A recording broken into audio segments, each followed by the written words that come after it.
વચ્ચે એક બાદ એક મોટી ખબરો આવે છે. જીએસપીએલને લઈને ફરી એક ખબર સામે આવતી જોવા મળી રહી છે. જિંદલ પાવરની જે વિનિવેશ પ્રક્રિયા છે તેના માટે થઈને પારદર્શક બિડિંગ પ્રોસેસ લોન્ચ કરવા જઈ રહી છે કંપની, અને હવે તેના પર વધુ વાતચીત કરવા માટે કંપनीના एमडी वीआर शर्मा जोड़े रहा है. शर्मा जी, बहुत बहुत स्वागत है आपका और गुड आफ्टरनून. और सबसे पहले तो ये जानना चाहेंगे कि फिर से एक बार ये प्रोसेस हम देख रहे हैं, इसको ट्रांसपेरेंट बनाने की जो आपकी तरफ से बात है, इसको थोड़ा सा और एलेबरेट कीजिए, इन्वेस्टर्स को थोड़ा सा समझ आए इस हिसाब से, किस हिसाब से प्रोसेस आगे बढ़ने वाला है. जी धन्यवाद. सभी आपके श्रोताओं को मेरा नमस्कार. हमने जेपीएल को की डाइवेस्टमेंट करने की एक मुहिम उठाई है कि हम किस प्रकार से जेपीएल एसेट्स को डाइवेस्ट कर सकते हैं. इसमें पहले बोर्ड ने डिसीजन लिया था जिसके ऊपर हमारे कुछ इन्वेस्टर्स का सुझाव था कि ये जो डील है ये टोटल ट्रांसपेरेंसी इसमें नज़र नहीं आ रही है, तो आप इसको ट्रांसपेरेंट डील बनाइए.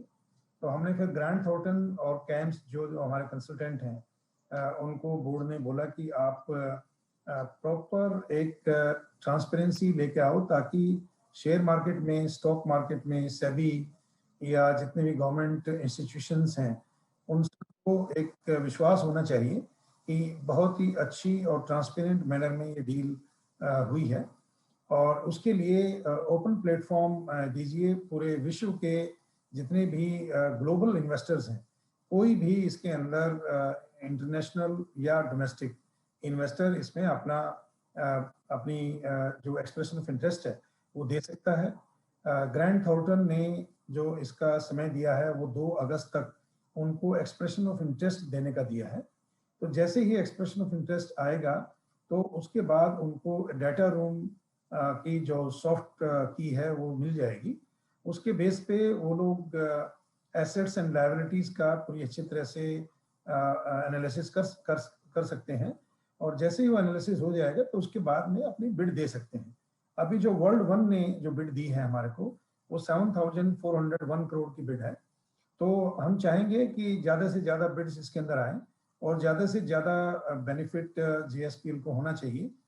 ये हमारी मंशा है. इसके पीछे हमारा मेन उद्देश्य ये है कि हम लोग जेएसपीएल स्टील मिल में हम जेएसपीएल स्टील को एक सेपरेट एंटिटी रख के और जो टोटल कार्बन फुटप्रिंट है उसको रिड्यूस करना चाह रहे हैं.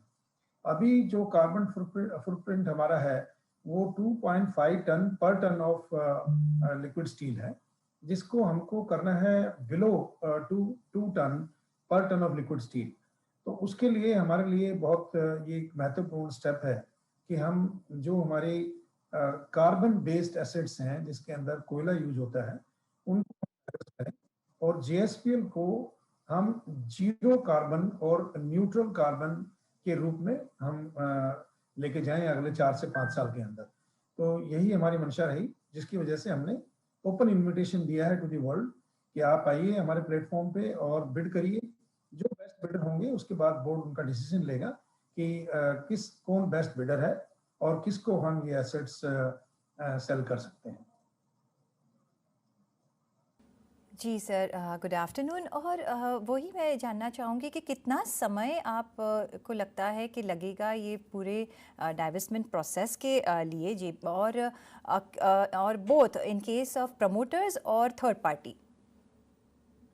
देखिए, अभी 2 अगस्त तक का हमने टाइम दिया है. जो हमारे कंसल्टेंट हैं ग्रांट थॉर्टन, उन्होंने समय दिया है एक्सप्रेशन ऑफ इंटरेस्ट जाहिर करने के लिए. तो जैसे ही एक्सप्रेशन ऑफ इंटरेस्ट आ जाएगा तो उसके बाद मेरे को लगता है 4 से 6 हफ्ते का समय लगेगा. जो भी प्रोस्पेक्टिव बिडर्स हैं या जिनकी भी इच्छा है इस एसेट्स में, तो उनको 4 to 6 वीक में वो लोग डिसाइड कर पाएंगे. वो लोग डाटा रूम को एनालिसिस कर पाएंगे इसमें क्या एसेट्स हैं, क्या लायबिलिटीज़ हैं. कुछ जेपीएल में हमारे पास 3,400 मेगावाट पावर प्लांट है. फिर कोल माइंस भी हमारे को कुछ हुई हैं, गारेपालमा 4/1 की. अभी तक काम शुरू नहीं हुआ है लेकिन वो एसेट्स भी इसी में हैं. कुछ हमारे पास रियलिटी सेक्टर है जो कि इसी में एक एसेट्स हैं. तो ये हमारा सारी चीज़ें जो हमारे डाटा रूम है उसके अंदर सब कुछ अवेलेबल है इन डिटेल. तो वो सारी डिटेल जब एनालिसिस करेंगे जो इंटरेस्टेड बायर्स हैं, उसके बाद ही वो अपनी बिड दे पाएंगे. तो इसमें समय लग जाएगा करीब 4 से 6 सप्ताह, 4 to 6 वीक्स. उसके बाद में सॉर्ट आउट होगा कि कौन कंपनी है जो इसको हाईएस्ट बिड देके और ले सकती है, जिसकी फाइनेंशियल स्ट्रेंथ भी है। तो फिर बोर्ड मीटिंग होगी, ईजीएम होगी, उसमें थोड़ा समय लगेगा। उसके बाद हम लोग जो गवर्नमेंट अथॉरिटीज हैं, जो स्टैट्यूटरी अथॉरिटीज हैं, उनके पास जाएंगे, उनसे परमिशन लेंगे इस डील को मैच्योर करने के लिए। उनसे एनओसी आना बहुत जरूरी है। तो जैसे सेबी की तरफ से और स्टैट्यूटरी अथॉरिटीज जो भी भारत सरकार की हैं उनसे, और इसी प्रकार से स्टेट गवर्नमेंट की कुछ ऐसी फॉर्मेलिटीज हैं for the transfer of property और ट्रांसफर ऑफ लैंड और सेल ऑफ लैंड, जो कि हमारे को उनको देना पड़ेगा। इसी के अंदर कुछ मिनिस्ट्रीज हैं, मंत्रालय, उनकी हमें परमिशन लेनी पड़ेगी, और ओवर एंड अबव हमारे को जो हमारे लैंडर्स हैं उनकी परमिशन और उनकी अप्रूवल लेनी पड़ेगी, उनकी कंसेंट लेनी पड़ेगी। तो ये सारे काम में 3 महीने का समय लग सकता है। तो यही हमारी एक टाइमलाइन है जिसमें हम सोच रहे हैं कि 3 महीने के अंदर ये सारे काम पूरे होने चाहिए, अगर जो कोई और इसके अंदर व्यवधान नहीं आता है तो। बिल्कुल सर। शर्मा जी, ये बताइए कि जिस तरह से ये जो वाइंडिंग अप ट्रांजैक्शन है उसकी कॉस्ट क्या रहनी चाहिए, और लेंडर्स जो हैं, आपने जैसे बताया कि उनसे भी बात करेंगे, तो कोई लीगल हर्डल्स यहाँ पर आप देख रहे हैं अभी फिलहाल? लीगल हर्डल तो मेरे वजह से, मेरी तरफ से जो मेरी समझ है उसमें नहीं होनी चाहिए।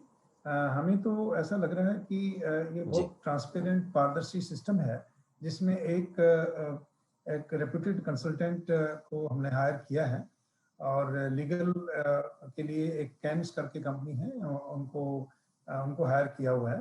तो जैसे ही हमारे जो प्रपोज्ड इन्वेस्टर्स या जो इंटरेस्टेड इन्वेस्टर्स हैं वो लोग डाटा रूम के अंदर एनालिसिस करेंगे, उनको सारी चीजें डिटेल में मालूम हो जाएंगी। उनको ये भी मालूम होगा कि टोटल जो किटी है उसके अंदर उनको क्या मिलने वाला है। उसके बेस पे वो अपने एनालिसिस कर सकते हैं, अपने कंसल्टेंट्स को हायर कर सकते हैं, एक्विजिशंस एंड मर्जर्स के जो स्पेशलिस्ट हैं उनको हायर कर सकते हैं, और एक कंपोजिट डील जो है उसकी एक सील्ड बिड जो है हमको दे सकते हैं। उसके लिए भी एक थर्ड पार्टी एजेंसी हमने लगाई है, जिसके अंदर रिटायर्ड सुप्रीम कोर्ट के जजेज हैं, जो कि जिनके पास में ये सबमिट करना पड़ेगा, और टोटल ट्रांसपेरेंसी से काम होएगा। तो हमें नहीं लगता कि कोई ऐसी लीगल हर्डल आ सकती है, क्योंकि as per norms and as per government of India rules कोई भी कंपनी अपने पार्टली और फुल्ली डाइवेस्टमेंट कर सकती है। और शेयर, बिकॉज हम लोग स्टॉक लिस्टेड कंपनी है, JSPL एक बहुत ही प्रतिष्ठित शेयर है जिसकी काफ़ी अच्छी वैल्यू है। तो हमें अपने जो शेयर होल्डर्स हैं उनको ये विश्वास देना पड़ेगा कि जो भी हम डील कर रहे हैं वो बहुत ही ट्रांसपेरेंट है, और वो उस विश्वास को हमारे को पेपर के ऊपर भी दिखाना पड़ेगा, क्योंकि जो अभी वर्ल्ड वन है ये हमारे प्रमोटर ग्रुप की कंपनी है, श्री नवीन जिंदल जी की ही प्रमोटर ग्रुप की कंपनी है। तो उसमें थोड़ा सा कई बार लोगों को डाउट होता है कि ये प्रमोटर ग्रुप की कंपनी है तो कहीं प्रमोटर ग्रुप को कोई फेवर तो नहीं हो रहा है। तो इसीलिए हमने एक international and domestic open platform पे सबसे इंटरेस्ट मांगा है कि आप अपनी बिड कर सकते हो।